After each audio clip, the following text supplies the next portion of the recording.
Hello, everyone. A very warm and pleasant this Sunday morning to all our viewers. और मैं स्वागत करता हूं आप सभी का हमारे इस चैनल लर्निंग पर। और मैं आशा करता हूं कि आप सभी घर पर स्वस्थ होंगे और मस्त होंगे और गवर्नमेंट द्वारा बनाए गए सभी कोविड प्रोटोकॉल्स का आप सभी पालन कर रहे होंगे। सो आज के हमारे इस संडे स्पेशल को स्टार्ट करने से पहले, जो कि एक बहुत स्पेशल है आज हमारे लिए, तो इस संडे स्पेशल को स्टार्ट करने से पहले हम शुरुआत करेंगे आज के हमारे इस दिन की एक बहुत प्यारे सी कोट के साथ। तो आज का जो हमारा कोट है वो है ड्रीम, बिलीव एंड अचीव। क्या करें? सबसे पहले सपने देखें, फिर अपने ऊपर विश्वास रखें और उन सपनों को अचीव करें। क्या एक बहुत फेमस ये कोट है, ड्रीम, बिलीव एंड अचीव। क्या करें? ड्रीम देखें, सपने देखें, अपने ऊपर विश्वास रखें और उन सपने को फिर अचीव करें। तो मैं आशा करता हूँ आप लोगों को ये कोट जो है वो पसंद आया होगा। और मेरा आप सभी से अनुरोध है कि आप हमारे इस पेज को ज़्यादा से ज़्यादा लाइक, शेयर और सब्सक्राइब करें, क्योंकि आपके एक लाइक या एक शेयर से हम ज़्यादा से ज़्यादा ज़रूरतमंद लोगों तक हमारे इस कंटेंट को पहुँचा सकते हैं। और आपका एक लाइक और एक शेयर हमें और मोटिवेट करता है कि हम आपको बेहतर से बेहतर कंटेंट उपलब्ध करवाएं, जिससे आपके ग्रामर से रिलेटेड जो भी कंसेप्ट्स हैं वो आपके क्लियर हो सकें। जैसे वॉकेब्स हो गया, एंटोनिम्स एनोनिम्स हो गया, नाउन्स, प्रोनाउंस, एडजेक्टिव्स, एडवर्ब्स हो गए, तो ये सारी चीज़ें आपके क्लियर हो सकें। और जितने भी आपके कॉम्पिटिटिव पर्पसेस हैं, जैसे एसएससी, बैंक, स्टेट पीएससीज, ये सब भी आपके साकार हो सकें। आप हमसे हमारे टेलीग्राम चैनल पर भी कनेक्ट हो सकते हैं, जिसका लिंक हमारे डिस्क्रिप्शन बॉक्स में दिया हुआ है। और मेरा आप सभी से अनुरोध है कि आप एक बार हमारे टेलीग्राम चैनल को ज़रूर विजिट करें, क्योंकि वहाँ हम आप लोगों को डेली बेसिस पर जो एडिटोरियल्स हम लोग डिस्कस करते हैं, उनके इंग्लिश और हिंदी वर्ड मीनिंग्स के साथ साथ आप लोगों को एक पैराग्राफ भी वहाँ पे हम लोग देते थे अब तक, लेकिन अब से हम लोगों ने नई प्रैक्टिस वहाँ पे स्टार्ट करी है। तो आप लोग एक बार जाके वहाँ ज़रूर देखें, क्योंकि उन प्रैक्टिसेस से आपको मदद मिलती है। इंग्लिश जो वॉकेब वगैरह है वो आपकी इंप्रूव होती है, और आपको जो कॉम्पिटेटिव पर्पसेस के हिसाब से आपको तैयारी का भी बहुत अच्छा वहाँ पे माहौल मिलता है। सो विजिट करना ना भूलें हमारे टेलीग्राम चैनल को। सो आज के हमारे संडे स्पेशल को स्टार्ट करने से पहले, जो कल हम लोगों ने एडिटोरियल डिस्कस किया था, उस बेसिस पर कुछ क्वेश्चन है आप लोगों के लिए। जैसे कल हम लोगों ने एक फ्रेज पढ़ी थी, जो हमारा एडिटोरियल का टाइटल था कल, वो था डाई इन कास्ट। इसका मतलब क्या होता है आपको एक तो ये बताना है, what's the meaning of die in cast. और सेकंड एक और फ्रेजल वर्ब हम लोगों ने देखी थी, टेकन अबैक। तो आपको क्या करना है, इन दोनों का ठीक है मीनिंग्स बताना है, और इनसे एक सेंटेंस फ्रेम करके आपको किस में लिखना है, हमारे कमेंट बॉक्स में लिखना है। सो आप लोगों के लिए क्वेश्चन है आज का ये, die in cast and taken aback. ठीक है, चलिए हम लोग स्टार्ट करते हैं जो आज का हमारा संडे स्पेशल है। और आज के हमारे संडे स्पेशल में हम लोग डिस्कस करने जा रहे हैं कुछ ऐसे वर्ड्स होते हैं, दो सिमिलर वर्ड्स होते हैं जो हमें लगता है कि सेम है, और बट उनमें क्या होता है, थोड़ा सा डिफरेंस होता है। और वो ऐसे वर्ड्स जो हैं वो बहुत सी बार एग्जाम्स में भी आप लोगों के पूछे जाते हैं। ठीक है, और इसके अलावा हम लोग डिस्कस करेंगे आज, एक तो ये हम लोग डिस्कस करेंगे ही करेंगे, इसके अलावा हम लोग आज जो डिस्कस करने वाले हैं कि बहुत सारी क्या होती है हमारी जो फ्रेजल वर्ब्स होती हैं। ठीक है, उनकी ट्रिक्स भी मैं आप लोगों को आज बताऊंगा, क्योंकि फ्रेजल वर्ब्स भी हो गई और इस तरह के जो सिमिलर वर्ड्स हैं ये आपके कॉम्पिटेटिव एग्जाम्स में बहुत पूछे जाते हैं। तो ये सारी चीज़ें क्या होनी चाहिए, हमें पता होनी चाहिए। तो चलिए स्टार्ट करते हैं। सबसे पहले हम लोग देखेंगे कि दो सिमिलर वर्ड्स ऐसे होते हैं जहाँ पे क्या होता है, आप लोगों को लगता है कि ये सेम है, बट इन एक्चुअल क्या होता है, उनमें बहुत बड़ा डिफरेंस होता है। जैसे देखिए, पहले हम लोग बात करते हैं उन सिमिलर वर्ड्स की। जैसे आप लोगों ने बहुत सी बार देखा है लूज एंड लूस।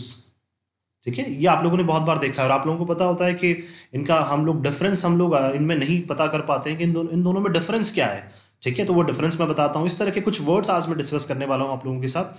सो इस वीडियो के अंत तक हमारे साथ बने रहिए, ताकि क्या हो, जो भी हमारे जब भी कॉम्पिटेटिव पर्पसेस में इस तरह के क्वेश्चंस पूछे जाएं तो हम क्या कर सकें, उनको क्लियरली आइडेंटिफाई कर सकें और हमारे वो जो क्वेश्चंस हैं वो करेक्ट हो सकें। देखिए, अगर हम बात करें पहले लूज की, ठीक है, अगर हम बात करें इस लूज की, तो इस लूज में जब हम लोग इसको प्रोनाउंस करते हैं तो लास्ट में जेड का साउंड आता है। किसका साउंड आता है? जेड का। ठीक है, अगर उसी जगह हम लोग बात करते हैं इसकी, ठीक है, तो इसमें एस का साउंड आता है, लूस। इसको बोलते हैं हम लूस, इसको बोलते हैं लूज। ठीक है, दोनों में डिफरेंस है, इसको बोलते हैं लूज, इसको बोलते हैं लूज। जबकि ध्यान रखिए, ये जो लूज है ये है हमारी वर्ब। क्या है? ये जो लूज है ये है हमारी वर्ब। और जबकि अगर हम इस लूज की बात करें तो ये है हमारा एडजेक्टिव। सबसे इंपॉर्टेंट चीज जो हमें ध्यान रखनी है। ठीक है, जैसे मान लीजिए मैं एक एग्जाम्पल की अगर बात करूं तो मैं बोलूंगा I do not want to lose. अब देखिए, मैंने आपको हम भी जब भी आर्टिकल्स हम लोग एडिटोरियल्स डिस्कस करते हैं तो मैंने आपको बहुत बार बताया 2+V1, 2+ इन्फिनेटिव जिसकी हम बात करते हैं। देखिए मैंने 2+V1 कौन सा यूज किया है, ये वाला यूज किया है। क्या लिखा है मैंने, लूज। ठीक है, I do not want to lose the match, कुछ भी हो सकता है। ठीक है, अगर उसी तरह से हम लोग बात करें, यहां पे एग्जांपल्स की बात करें लूज की, जैसे मान लीजिए मैंने लिखा अ लूज स्वेटर, क्या, a loose sweater feels very comfortable. क्या हो जाएगा, a loose sweater feels very comfortable. अब देखिए यहां पे मैंने क्या लिखा, लूज। स्वेटर क्या है, हमारा नाउन हो गया। हमें पता है एक ऐसा वर्ड जो नाउन को मॉडिफाई करता है वो क्या कहलाता है, हमारा एडजेक्टिव कहलाता है। तो ये लूज है एडजेक्टिव और ये लूज है हमारा वर्ब। तो आई होप आप लोगों को समझ में आया हो कि इस तरह के वर्ड्स को हम लोग किस तरह से आइडेंटिफाई कर सकते हैं, किस तरह से इनमें जो डिफरेंस होता है, छोटा सा जो डिफरेंस होता है वो हम आइडेंटिफाई कर सकते हैं। सेकंड चलते हैं हम लोग, जैसे हम लोगों ने देखा है बहुत बार आप लोग कंफ्यूज हो जाते हैं बहुत बार इन वर्ड्स में, एडवाइस एंड एडवाइस। अब देखिए अगेन अगर हम इस एडवाइस की बात करें तो इसमें स का साउंड आ रहा है। ठीक है, इस एडवाइस में बात करें तो जेड का साउंड आ रहा है, ज का। ठीक है, ध्यान रखिए जहां पे भी जेड से साउंड बनना है, ठीक है, क्या, जहां पे भी जेड से साउंड बन जाए, एडवाइस, जहां पे भी जेड का साउंड आ जाए और एडवाइस यहां पे स का साउंड आ रहा है, तो ध्यान रखिए ये जहां पे भी जेड का साउंड आ जाएगा वो हमेशा हमारी वर्ब होती है। सबसे इंपॉर्टेंट चीज जो हमें ध्यान रखनी है। ठीक है, तो ये एडवाइस क्या हो जाएगी, हमारी वर्ब हो जाएगी।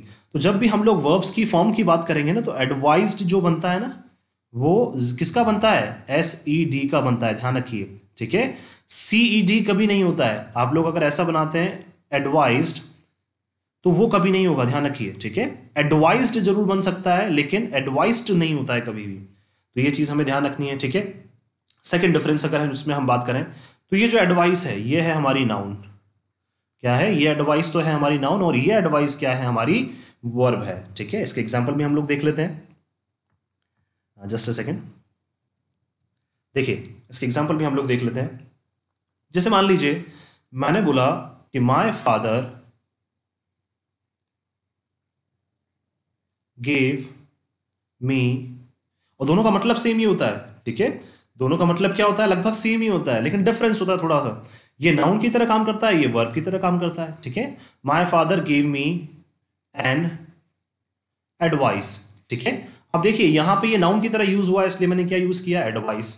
ठीक है, सेकंड लिखा मैंने she advised me to go there. अब देखिए यहां पे मैंने किसकी तरह यूज किया, एक वर्ब की तरह। दोनों में क्या है, बहुत बेसिक सा डिफरेंस है। दोनों का मतलब सेम है, सलाह देना। क्या, दोनों का मतलब सेम है, सलाह देना। ठीक है, वैसे अगर हम यहाँ इस लूज की अगर बात करें तो इस लूज का मतलब होता है खो देना। ठीक है, और इस लूज का मतलब होता है, लूज का मतलब होता है ढीला। ठीक है, क्या, अगर हम लूज की बात करें तो इसका मतलब होता है खो देना, किस चीज को हम खो देते हैं जब, और इस लूज का मतलब क्या होता है, ढीला। उसी तरह से एडवाइस की बात करें तो सलाह, दोनों का मतलब सेम होता है लेकिन एक नाउन की तरह काम करता है, एक वर्ब की तरह काम करता है। ठीक है, तीसरा वर्ड हम लोग देखते हैं अफेक्ट एंड इफेक्ट। ये भी हम लोगों को बहुत बार हम लोग देखते हैं कि दोनों का मतलब क्या होता है। ठीक है, अब एक चीज ध्यान रखिए, ये जो अफेक्ट है, ठीक है, ये है हमारी वर्ब और ये जो इफेक्ट है ये है हमारी नाउन। क्या, ये जो अफेक्ट है वो तो क्या है, हमारी वर्ब, और ये क्या है, इफेक्ट जो है नाउन। दोनों का मतलब क्या होता है, प्रभाव पड़ना, किसी भी चीज की वजह से। ठीक है, कोई भी काम हम लोग कर रहे हैं उसकी वजह से किसी चीज पे प्रभाव पड़ना, दोनों का मतलब सेम होता है लेकिन सेंटेंस में दोनों यूज की जाती हैं, एक नाउन की तरह एक वर्ब की तरह। तो ध्यान रखिए जो जो वर्ड्स हम लोग देख रहे हैं वो या तो नाउन की तरह काम कर रहे हैं या वर्ब की तरह कर रहे हैं या एडजेक्टिव की तरह कर रहे हैं, तो वही उनमें बेसिक सा डिफरेंस होता है बस। हो सकता है उनके मीनिंग सेम हो, ठीक है, हो सकता है उनके मीनिंग सेम हो या हो सकता है मीनिंग्स डिफरेंट भी हो। ठीक है, लेकिन हमें क्या पता होना चाहिए कि कौन सा नाउन की तरह काम करेगा और कौन सा वर्ब की तरह या कौन सा एडजेक्टिव की तरह काम करेगा। ठीक है, एग्जांपल्स हम लोग देख लेते हैं। देखिए अगर हम लोग बात करें अफेक्ट की, ठीक है, तो मैंने बोला your habits will affect you. अब देखिए आपकी हैबिट क्या होगी, ये सब्जेक्ट हो जाएगा, विल हमारी हेल्पिंग वर्ब हो जाएगी और ये हो गई हमारी मेन वर्ब। और हमें पता है कि वर्ब की तरह से कौन सा काम करेगा, ये अफेक्ट, इसलिए मैंने कौन सा लिखा, अफेक्ट। ठीक है, आपकी हैबिट्स जो है वो आपको अफेक्ट करेंगी। ठीक है, उसी तरह से अगर मैं दूसरे इफेक्ट की बात करूं तो क्या हो जाएगा, कंसीडर द इफेक्ट्स। ठीक है, क्या, consider the effects of your habits. ठीक है, अब ये क्या हो गया यहाँ पे, ये इफेक्ट्स जो हो गया वो हमारी नाउन हो गई। ठीक है, क्या, consider the effects of your noun. ठीक है, इफेक्ट ऑफ योर हैबिट्स, तो ये इफेक्ट क्या हो जाएगा, हमारी नाउन। तो हमें क्या होना चाहिए, ये पता होना चाहिए बेसिक सा डिफरेंस, ये किस तरह से हम लोग इन डिफरेंस में आइडेंटिफाई कर सकते हैं इस तरह की चीजों में। ठीक है, नेक्स्ट चलते हैं हम लोग, कॉम्प्लीमेंट एंड कॉम्प्लीमेंट। देखिए दोनों में क्या होता है, ओनली इस आई का डिफरेंस होता है। क्या, यहां पे आई आ गया, यहां पे ई आ गया, बोलते दोनों को सेम है। इसको भी कॉम्प्लीमेंट बोला जाता है, इसको भी कॉम्प्लीमेंट बोला जाता है। ठीक है, लेकिन अब देखिए दोनों में डिफरेंस क्या होता है। ठीक है, जैसे देखिए अगर हम इस कॉम्प्लीमेंट की बात करें तो ये वर्ब की तरह भी काम करता है, ये नाउन की तरह भी काम करता है। क्या, ये वर्ब की तरह भी काम करता है और नाउन की तरह भी काम करता है। और अगर हम बात करें, ठीक है, इस कॉम्प्लीमेंट की, अब इनमें क्या होता है, इनके मीनिंग्स में डिफरेंट होता है ओनली। ठीक है, इनके मीनिंग्स क्या होते हैं, डिफरेंट होते हैं। अगर हम लोग ऐसे देखें तो हम लोग ऐसे आइडेंटिफाई नहीं कर पाएंगे। ठीक है, तो कैसे देखेंगे हम लोग, इस कॉम्प्लीमेंट का मतलब तो होता है किसी के बारे में बहुत अच्छी अच्छी बातें बोलना। ठीक है, जैसे मान लीजिए मैंने आपको कॉम्प्लीमेंट दिया, आपकी शर्ट आज अच्छी लग रही है, तो मैंने क्या बोला, ठीक है, you look good in this shirt. तो ये क्या है, मैंने क्या बोला, ये आपको कॉम्प्लीमेंट दिया, ये आई वाला कॉम्प्लीमेंट है। ठीक है, और उसी तरह से अगर मैं बोलूंगा इस कॉम्प्लीमेंट की, इस कॉम्प्लीमेंट का मतलब होता है जब दो चीजें साथ साथ चलती हूं। क्या, जब दो चीजें साथ साथ चलती हूं, जैसे मान लीजिए जब दो चीजों का साथ साथ रहना बहुत जरूरी हो। जैसे मान लीजिए मैंने बोला, my blue tie really compliments my white shirt. ठीक है, क्या, दैट मीन्स मेरी जो ब्लू टाई है वो किसके साथ चलती है या किसका साथ देती है, मेरी व्हाइट शर्ट के साथ। तो अगर मैं बोलूं तो मेरी व्हाइट शर्ट के बिना मैं ब्लू टाई नहीं पहन सकता।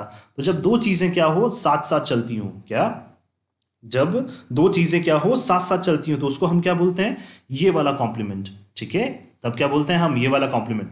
इस कॉम्प्लीमेंट का मतलब तो होता है किसी के बारे में कुछ अच्छा अच्छा बोलना। आप बोलते हैं ना कि मैंने इसको कॉम्प्लीमेंट दिया, तो वहां पे यूज करेंगे हम इस कॉम्प्लीमेंट को। और इस कॉम्प्लीमेंट को कब यूज करेंगे हम लोग, जब दो चीजों का साथ साथ रहना क्या हो, जरूरी हो। जनरली ध्यान रखिए, इस कॉम्प्लीमेंट को हम जनरली ऐड करते हैं फूड, ठीक है, फैशन, ठीक है, इनमें डिस्क्राइब करने के लिए कि भाई कौन सी चीज किसके साथ रहना जरूरी है। जैसे कि अभी मैंने बोला था आप लोगों को एग्जांपल जो बोला, my blue tie really compliments. ठीक है, तो इसमें ये वाला कॉम्प्लीमेंट लगेगा। ठीक है, कॉम्प्लीमेंट्स माई व्हाइट शर्ट, तो ये किस में आ गया, फैशन में आ गया ना, कि मेरी व्हाइट शर्ट के साथ किसकी क्या अच्छी लगती है, ब्लू टाई अच्छी लगती है। दैट मीन्स मैं बिना व्हाइट शर्ट के ब्लू टाई नहीं पहन सकता। तो ये क्या है, ये वाला कॉम्प्लीमेंट इसमें यूज होगा। ठीक है, और इस कॉम्प्लीमेंट की अगर मैं बात करूं तो इसका एग्जाम्पल क्या हो जाएगा, ठीक है, he complimented his sister for her dress. बोल सकते हैं हम कि उसने क्या किया, अपनी सिस्टर को कॉम्प्लीमेंट दिया। कौन सा कॉम्प्लीमेंट दिया उसने, ये वाला कॉम्प्लीमेंट दिया। कॉम्प्लीमेंट का मतलब अच्छे अच्छे वर्ड्स कहे कि आप अच्छे लग रहे हैं, इस तरह के वर्ड्स जो कहते हैं उसमें कहते हैं हम लोग जब भी, तो वहां पे क्या यूज करते हैं हम, ये वाला कॉम्प्लीमेंट यूज करते हैं। ठीक है, आगे चलते हैं हम लोग। जो नेक्स्ट वर्ड है हमारा वो है बेयर एंड, देखिए दोनों को हम बेयर बोलते हैं एक्चुअल में। अगर हम बात करें, इसको भी बेयर बोला जाता है, इसको भी बेयर बोला जाता है। बट इस बेयर की अगर हम लोग बात करें, ठीक है तो ये यूज होता है, सॉरी, एक वर्ब की तरह। किसकी तरह यूज होता है, एक वर्ब की तरह यूज होता है। जबकि ये बेयर जो है वो एक एडजेक्टिव की तरह यूज होता है। इस बेयर का मतलब होता है सहना, क्या करना, किसी भी चीज को सहना।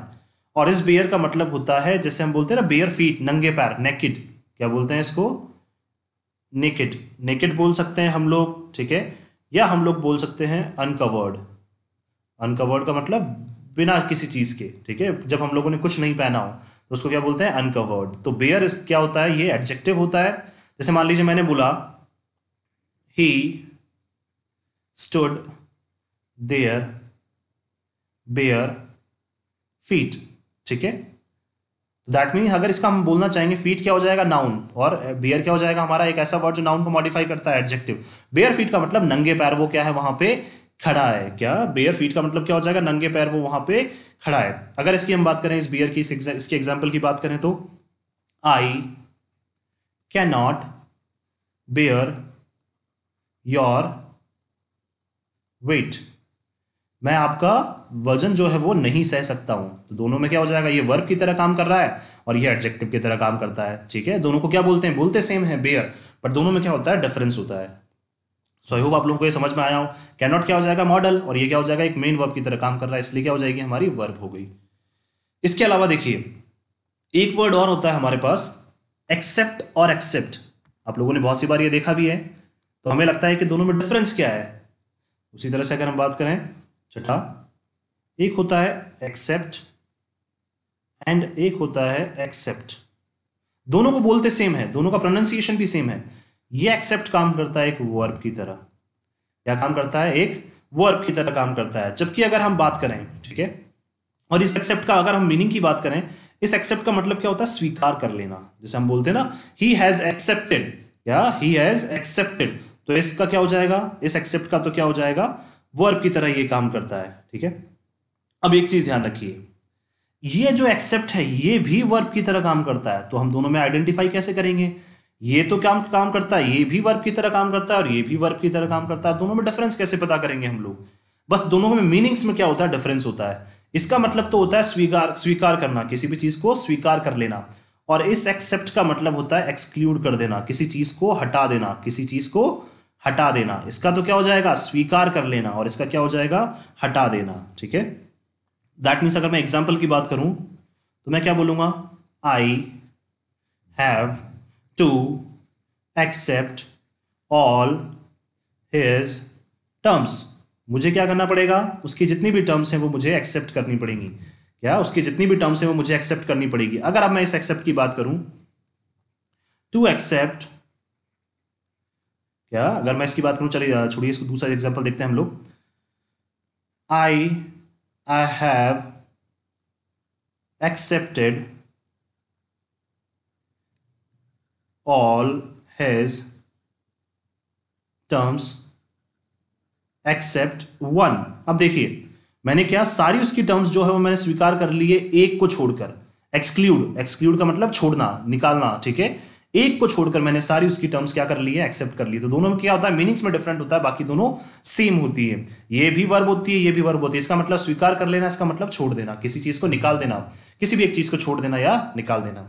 सो मैं आशा करता हूं कि आप लोगों को ये जितने भी दो जो हम लोगों ने अभी जो डिफरेंस देखे हैं दो वर्ड्स में, वो आप लोगों को समझ में आया हो। तो देखते हैं, अब हम लोग आगे चलते हैं। हमारा जो नेक्स्ट इसी के आगे जो हमारा टॉपिक है वो है हमारा जो फ्रेजल वर्ब्स, जो हम लोग डिस्कस करेंगे आज। बहुत सारी फ्रेजल वर्ब्स हैं जो कॉमन होती है जनरली और आप लोगों के लिए बहुत इंपॉर्टेंट है, और मैं इसकी एक शॉर्ट ट्रिक भी आप लोगों को बताने वाला हूं। तो आप वीडियो के अंत तक हमसे हमारे साथ बने रहिए कि किस तरह से हम क्या कर सकते हैं, चीज़ों को याद रख सकते हैं। देखिए पहली जो हमारी फ्रेजल वर्ब है वो है कैरी ऑन, और ये जो फ्रेजल वर्ब्स हैं ये आप अपनी डेली कॉन्वर्सेशन में भी यूज कर सकते हैं। ठीक है, कैरी ऑन का मतलब होता है कंटिन्यू। कैरी ऑन का मतलब क्या होता है, कंटिन्यू, जारी रखना। क्या कैरी ऑन का मतलब क्या हो जाएगा, जारी रखना। जैसे मान लीजिए मैंने लिखा you have to carry on your studies, just carry on. हम लोग बोलते हैं बहुत बार कॉन्वर्सेशन में कि अगर कोई भी पढ़ाई कर रहा है या कोई सो रहा है तो हम क्या बोलते हैं, यू जस्ट कैरी ऑन। आप क्या रखें, कंटिन्यू रखें उस चीज को। सेकेंड अगर हम लोग बात करें पास आउट, मैं शॉर्ट ट्रिक भी बताऊंगा आप लोगों को इनकी, जिससे आपको ये फटाफट याद रह जाए। पास आउट का मतलब होता है फेंट। फेंट का मतलब होता है बेहोश हो जाना। क्या, he has passed out. He has passed out का मतलब क्या होता है, वो बेहोश हो गया है। ठीक है, क्या हो जाएगा, ही हैज पास्ड आउट, वह बेहोश हो गया है। अब देखिए आप लोगों को लग रहा होगा कि ही हैज पास्ड आउट का मतलब वह मर गया है, वो नहीं होगा। वहां आउट यूज नहीं होता है, वहां पे क्या यूज होता है, अगर उसी से रिलेटेड मैं बात करूं, पास अवे। हमें पता है, हम बहुत बार बोलते हैं he has passed away. Passed away का मतलब क्या होता है, डाई, मर जाना। ठीक है, तो ही हैज पास्ड अवे हम बोल सकते हैं। ही हैज पास्ड आउट जब भी हम बोलेंगे तो उसका मतलब क्या होता है, फेंट, बेहोश होना। और ही हैज पास्ड अवे का मतलब क्या हो जाएगा, मर जाना। फोर्थ अगर हम लोग बात करें गिव अप। क्या, गिव अप, ये भी हम लोग बहुत बार बोलते हैं कि नेवर गिव अप। बहुत सी बार इस तरह के हम लोगों ने देखे भी हैं कि नेवर गिव अप, हम लोगों को कभी भी गिव अप नहीं करना चाहिए। तो गिव अप का मतलब क्या होता है, स्टॉप ट्राइंग, हमें कभी भी ट्राई करना नहीं छोड़ना चाहिए, स्टॉप ट्राइंग। फिर फिफ्थ अगर हम बात करें होल्ड ऑन, क्या बोलते हैं हम लोग, होल्ड ऑन। क्या आप क्या करें, होल्ड करें। होल्ड का मतलब क्या हो जाएगा, wait for a short time. क्या हो जाएगा? Wait for a short time. Hold on का मतलब क्या हो जाएगा? हम क्या करें? थोड़े टाइम के लिए होल्ड ऑन करें। You just need to hold on. आपको क्या है? थोड़े टाइम वेट करने की जरूरत है। हम बोलते हैं ना कि यू जस्ट होल्ड ऑन। आप क्या करें? थोड़े टाइम वेट करें। तो उसका मतलब क्या हो जाएगा? होल्ड ऑन का मतलब वेट करना। ये जनरल कॉन्वर्सेशन में भी हम लोग यूज कर सकते हैं डेली बेसिस पे। फिर नेक्स्ट अगर हम लोग बात करें काउंट ऑन। क्या? Count on. काउंट ऑन का मतलब क्या हो जाएगा? Rely on. रिलाई ऑन का मतलब होता है जब किसी के भरोसे रहते हैं। ठीक है, तो मैं क्या बोलता हूँ इसे बहुत सी बार सेंटेंस में हम लोग यूज कर सकते हैं। Generally I am counted on the people surround beside me. क्या? जो मेरे बगल में जो लोग बैठे हुए हैं उनके ऊपर क्या हूं मैं? रिलाई कर रहा हूं। उनके ऊपर मैं क्या कर रहा हूं? निर्भर कर रहा हूं। तो रिलाई का मतलब क्या हो जाएगा? निर्भर करना। सातवां अगर हम लोग बात करें रन आउट। रन आउट का मतलब क्या होता है? कुछ भी नहीं बचना। Have none left. क्या हो जाएगा? कुछ भी नहीं बचना, सब कुछ खत्म हो जाना। I am running out of time बोलते हैं ना हम लोग। I am running out of time, that means मैं क्या हो रहा हूं कि भाई मेरे पास टाइम नहीं है, जल्दी कीजिए। क्या हम लोग बोलते हैं ना? I am running out of time, कि मेरे पास टाइम नहीं है, आप जल्दी कीजिए। तो रन आउट क्या हो जाएगी? हमारी एक और फ्रेजल वर्ब। उसके अलावा अगर हम बात करें वेकअप। वेकअप का मतलब आप सभी को पता है, क्या? जागना। तो हम बोल सकते हैं स्टॉप स्लीपिंग। ये तो बहुत एक इजी फ्रेजल वर्ब है। You just need to wake up. अब आपको उठने की आवश्यकता है, उठ जाइए अब।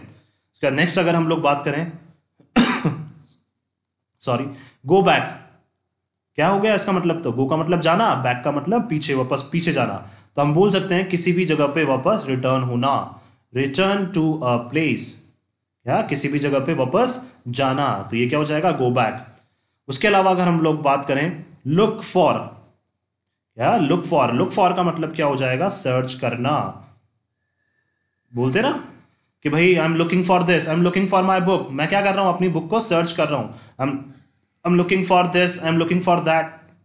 तो क्या हो जाएगा? उसका मतलब सर्च करना। उसी के अलावा हम लोग अगर लुक से एक और बात करें तो वो होता है लुक आफ्टर। लुक आफ्टर क्या हो जाएगा हमारा? Take care of. I am looking after my brothers and sisters. क्या? Take care of. इसका मतलब क्या हो जाएगा? देखभाल करना। क्या हो जाएगा इसका मतलब? देखभाल करना। आप बोलते हैं ना बहुत सी बार I am looking after my brothers and sisters, I am looking after my family. तो मैं क्या कर रहा हूं? उनकी देखभाल कर रहा हूं। ट्वेल्थ उसकी हम नेक्स्ट बात करें हम लोग रन अवे। एक तो था पहले रन आउट, अब एक क्या हो जाएगा? Run away. रन अवे का मतलब क्या होता है? एस्केप। एस्केप का मतलब अपने आप को बचाना, वहां से भाग जाना। क्या? अपने आप को बचाना या फिर वहां से भाग जाना। तो ये क्या है? कुछ जो फ्रेजल वर्ब्स हैं, जो कॉमन फ्रेजल वर्ब्स हैं, जनरली आप लोगों से कभी भी पूछी जा सकती है, तो ये याद रख सकते हैं हम लोग। ठीक है, इसकी एक ट्रिक है जो मैं आप लोगों को बता देता हूं कि किस तरह से क्या करना है, हमें इसे याद रखना है। देखिए स्टार्टिंग से स्टार्ट करते हैं हम लोग। पहली क्या थी? Carry on. पहला क्या था? Carry on. देखिए अभी हम लोगों को पता है कि बहुत सारी स्टेट्स में इलेक्शन चल रहे हैं। अभी हम लोगों ने जो एडिटोरियल डिस्कस किया था लास्ट, उसमें भी क्या इलेक्शन से रिलेटेड कुछ बातें की गई थी। तो इस इलेक्शन बेसिस पे क्या है, हमने इसकी एक ट्रिक डेवलप करी है। कैसे? देखिए अब क्या है भाई, सभी पार्टीज जो हैं वो भाई अपनी अपनी तैयारियां कर चुकी है। तो उनको क्या रखना पड़ेगा? अब अपना जो कैंपेन्स है उनको कंटिन्यू करना पड़ेगा। क्या करना पड़ेगा उनको? अपने जो कैंपेन्स है उनको कंटिन्यू करना पड़ेगा। पहला कैरी ऑन।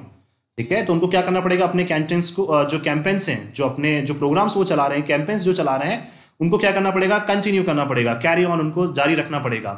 किस लिए? अगर वो अभी जारी नहीं रखते हैं तो वो क्या हो जाएंगे भाई? ऑब्वियस सी बात है, बेहोश हो जाएंगे। या तो बेहोश हो जाएंगे का मतलब क्या हो जाएगा कि वो कहां चले जाएंगे? या तो बाहर चले जाएंगे, भाई पार्टी में नहीं रह पाएंगे। तो इसलिए क्या करने पड़ेंगे? उनको कैंपेन्स जारी रखने पड़ेंगे। या फिर क्या हो जाएंगे, अगर उन्होंने अभी टाइम पे ध्यान नहीं दिया तो भाई वो कंप्लीटली ही पार्टी से ही बाहर हो जाएंगे। और पार्टी से ही बाहर हो जाएंगे या फिर हो सकता है वो इलेक्शन से ही बाहर हो जाएंगे। तो उसको क्या बोल सकते हैं हम? भाई हो सकता है कि उनका मरना ही हो जाए इवन। ठीक है, मरने के सेंस में मतलब बोल सकते हैं हम लोग कि भाई उनकी पार्टी ही जो वहां से क्या हो जाए, इलेक्शन से खत्म हो जाए। तो पास आउट और पास अवे का मतलब क्या हो जाएगा? या तो हो सकता है भाई अभी टाइम पे ध्यान नहीं दिया तो या तो बेहोश हो जाएंगे, या फाइनली क्या हो जाएगा? मर ही जाएगा अगर उन्होंने अभी ध्यान नहीं दिया तो। लेकिन जो पार्टीज हैं सब ने अपनी क्या कर ली है? कमर कस ली है कि भाई हम किसी भी कंडीशन में क्या नहीं करेंगे? गिव अप नहीं करेंगे। क्या? हम किसी भी कंडीशन में क्या नहीं करेंगे? गिव अप नहीं करेंगे। क्यों? क्योंकि अब हम लोगों ने क्या किया है भाई? वेट कर रहे थे इतने टाइम तक, हम लोगों ने होल्ड करके रखा था कि जब भी इलेक्शंस आएंगे हम क्या करेंगे? पुरजोर तैयारी के साथ क्या करेंगे? हम क्या करेंगे? हमला करेंगे। और वो किसके ऊपर? ऑब्वियस सी बात है भाई, हम लोग को इलेक्शंस लड़ने हैं तो हमें किसके ऊपर? किसी ना किसी के ऊपर तो निर्भर रहना ही पड़ेगा। तो हम किसके ऊपर निर्भर हैं? वहां पे जनरली लोगों के ऊपर निर्भर हैं हम लोग। ठीक है, वहां पे किसके ऊपर निर्भर हैं? लोगों के ऊपर निर्भर हैं वहां पे। तो काउंट डाउन हो गया यहाँ पे। अब देखिए हमारे पास ऐसा कुछ भी नहीं है जिसको हम पीछे छोड़ दें। तो हम ऐसी कोई चीज़ है जिसको पीछे हम नहीं छोड़ सकते, हमें पुरजोर कोशिश करनी पड़ेगी। और हमें क्या करना पड़ेगा, अब हमारी नींदों से जागना पड़ेगा। क्यों? अब तक हम लोगों ने क्या किया था, जब भी हम लोग नींद में रहे तो हम लोग इलेक्शंस हार गए। अब हमें क्या करना पड़ेगा, नींदों से अब हमें जागना पड़ेगा। और कहां जाना पड़ेगा, जब तक हम लोग सत्ता में थे उसी सत्ता में हम लोगों को वापस जाना पड़ेगा। गो बैक, कहां पे जाना पड़ेगा, उसी सत्ता में हमें जाना पड़ेगा। और देखना पड़ेगा, क्या देखना पड़ेगा, कि किस तरह से हम लोगों ने पिछली बार उन इलेक्शंस को जीता था। और इस बार भी क्या करना पड़ेगा, भाई इलेक्शंस पिछली बार तो जीते ही थे, इस बार भी क्या करनी पड़ेगी, उन्हीं सब मुद्दों को हमें ध्यान में रखना होगा। क्या रखना पड़ेगा, उन्हीं सब मुद्दों को ध्यान में रखना होगा। और क्या करना पड़ेगा, काम करना पड़ेगा। अदरवाइज अगर हम लोगों ने उन मुद्दों पे काम नहीं किया, लोगों के बारे में नहीं सोचा, तो हमारी क्या कैसी नौबत आ जाएगी, भागने की नौबत आ जाएगी, वहां से बचने की और वहां से भागने की क्या आ जाएगी, हमें नौबत आ जाएगी। और फिर से हम लोग इलेक्शंस फिर नहीं लड़ पाएंगे। सो मैं आशा करता हूं कि आप लोगों को जो ट्रिक है वो समझ में आई होगी। आप फिर से एक बार वापस देख लें, इसको अच्छे से एक बार इसको गो थ्रू कर लें, जिससे आप लोगों को ये जो चीज़ें हैं, जो हम लोगों ने 6 वर्ड्स देखे हैं जिनमें थोड़ा सा डिफरेंस होता है, वो आपको पता चले। उसके अलावा जो फ्रेजल वर्ब्स हम लोगों ने डिस्कस करी हैं वो भी क्या हो जाए, आप लोगों के लिए बहुत ईजी हो जाए। तो ये क्या है, डेली नॉर्मल बेसिस पे हम लोग कम्युनिकेशन में यूज करते हैं फ्रेजल वर्ब्स, तो ये हमें पता होनी चाहिए। और बहुत सी बार आपकी कॉम्पिटेटिव पर्पसेस में भी ये क्या करती हैं, बहुत हेल्प करती हैं। सो मैं आशा करता हूं कि आप सभी को जो वीडियो है ये पसंद आया होगा। अगर आपको ये वीडियो पसंद आया तो इसको ज़्यादा से ज़्यादा लाइक करें, शेयर करें। जो भी आपके व्हाट्सएप ग्रुप्स हो गए, टेलीग्राम पे जो ग्रुप्स हैं, या फिर जहाँ पे भी आपके ग्रुप्स बने हुए हैं, वहाँ पे क्या करें, आप इन हमारे इस लिंक को, वीडियो के इस लिंक को आप शेयर कर सकते हैं। या फिर ज़्यादा से ज़्यादा लोगों के बीच में क्या करें, आप सर्कुलेट करें इन वीडियोज़ को, जिससे क्या है, ज़्यादा से ज़्यादा लोगों तक ये कंटेंट जो है हमारा पहुँच सके। So thank you so much कि आपने वीडियो को अंत तक देखा। So thank you so much for your love and support, and a very happy Sunday to all of you.